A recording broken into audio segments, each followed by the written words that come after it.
Welcome. In front of me I have the TORRAS Ultra Thin Case for the iPhone 17 Pro, and I'll be going over unboxing along with a quick look at the case itself and its features, along with the fit and just my general overview of it.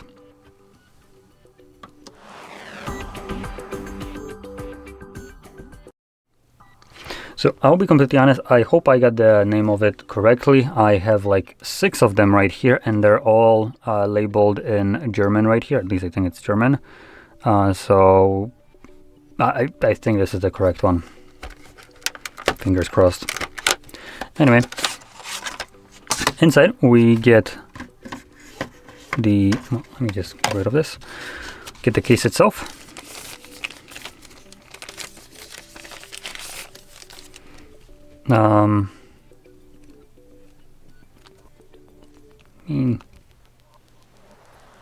Supposedly ultra thin.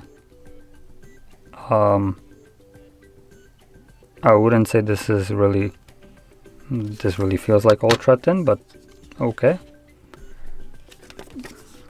Anyway, though I guess maybe the smallest part is ultra thin. Maybe they have the same logic as Apple, counting the thickness from the least thick portion and ignoring the rest, you know. Anyway, let's slap it in here. It fits pretty well. Now, I do have to say, from all the cases that I have reviewed, this appears to have one of the most minimal coverage of a display, as in this kind of like bumper right here.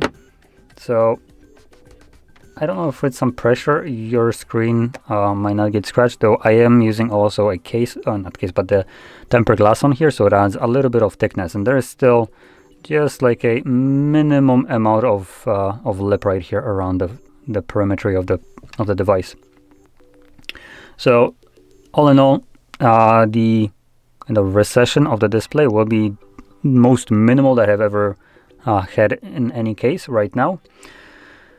Now, in terms of the fit, we have cut buttons on the sides to make them easier to press. So they're only holding top and bottom. Talking about the silicone, they're also labeled. Oddly enough, you can see there's like a power button label right here. It's actually even visible. It's kind of hard to show. Anyway, so yeah, we have a power button label right here. The camera button is exposed. So there's no like capacitive button or anything like that, it's just straight exposed.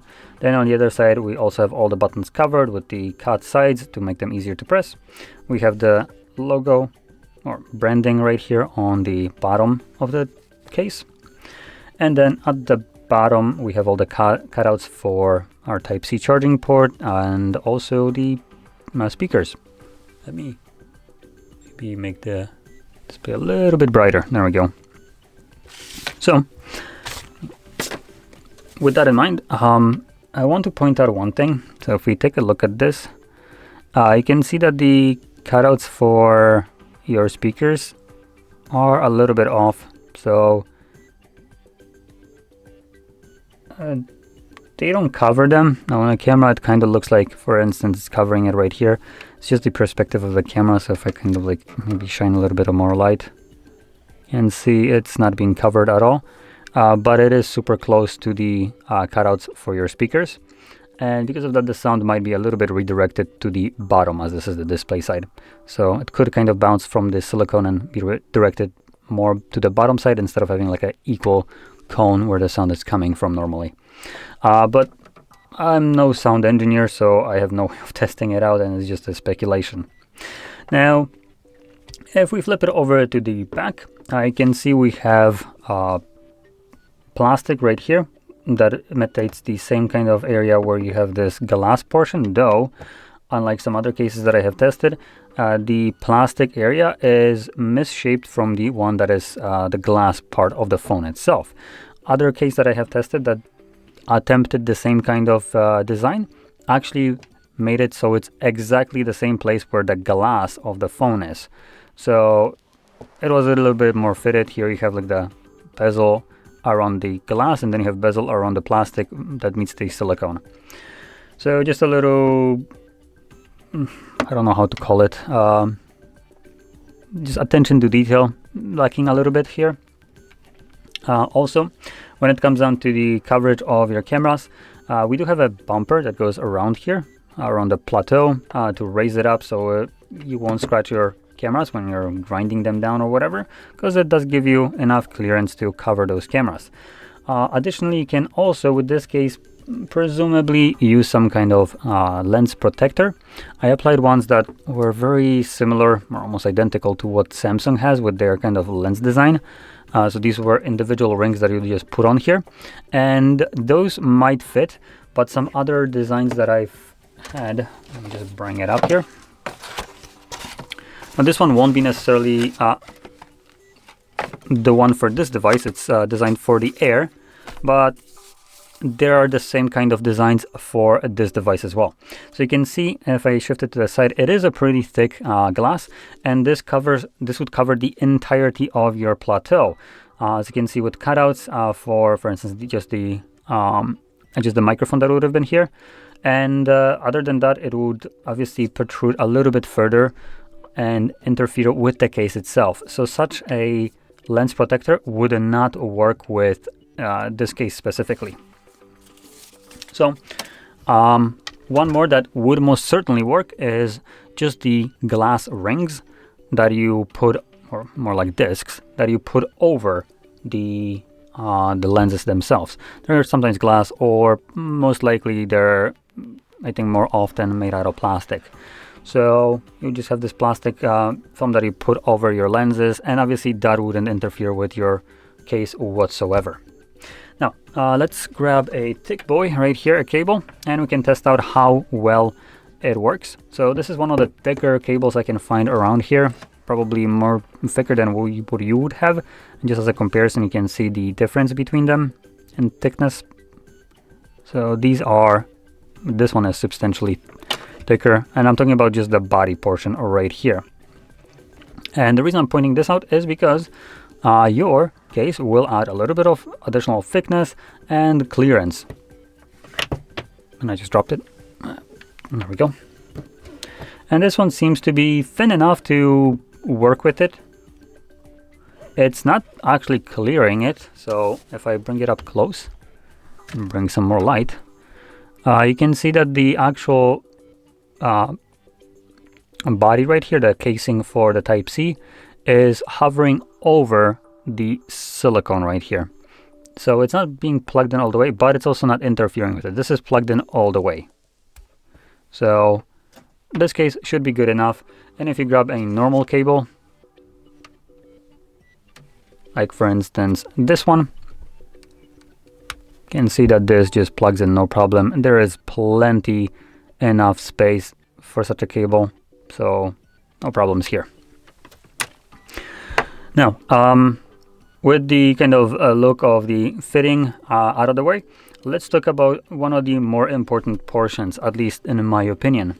And that would be the fact that this is a silicone case.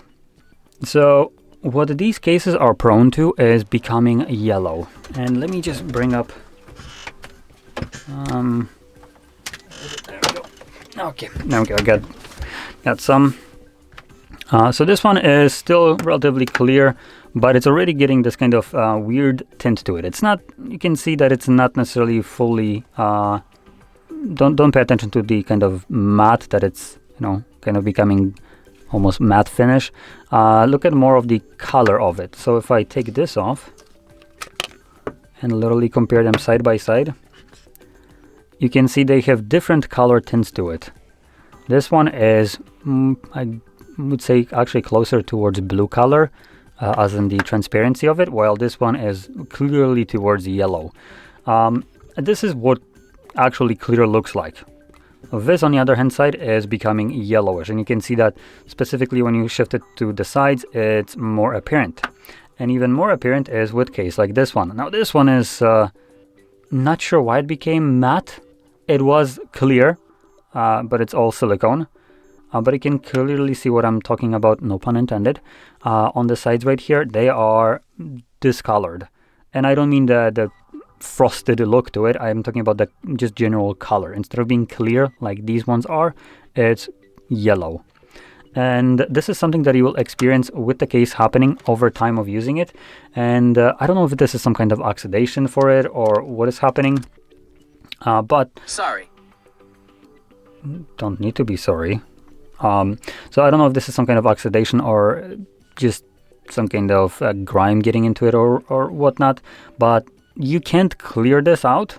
Like, you can try to polish it, get rid of it, but it just won't go away. And it's something that will start happening to any silicone cases from just general usage relatively quickly. I would say probably about 4 months in, you're gonna start to see this. Not the best kind of look, so it will start to look nasty. So I genuinely would always recommend going for a case that is solid color, like for instance black, gray, or any other thing, just not clear. So any kind of soft part, silicone one like these bumpers all around, will get this tint. The plastic on the other hand side right here will not, but plastic is soft and that will scratch pretty easily. So when it scratches, obviously it might not look as appealing, and because it is soft, a lot of the scratches might be a little bit deeper, so they will be more pronounced. But talking about scratching the plastic, they did put a bit of a raised area right here on the corners to prevent that from happening. So when you place it, it is kind of raised up on the corners right here, and obviously by the bumper right here, or the lip. So the plastic shouldn't really have contact with your table or anything like that. So if you tend to drop your phone into, for instance, like a purse, along with the keys and other things, now that will definitely scratch this up. And in this case, you might not want to look for a case that comes with a plastic back, like this one. So, I think that's about everything that there is to this case. So, if you found this very helpful, don't forget to hit like, subscribe, and thanks for watching.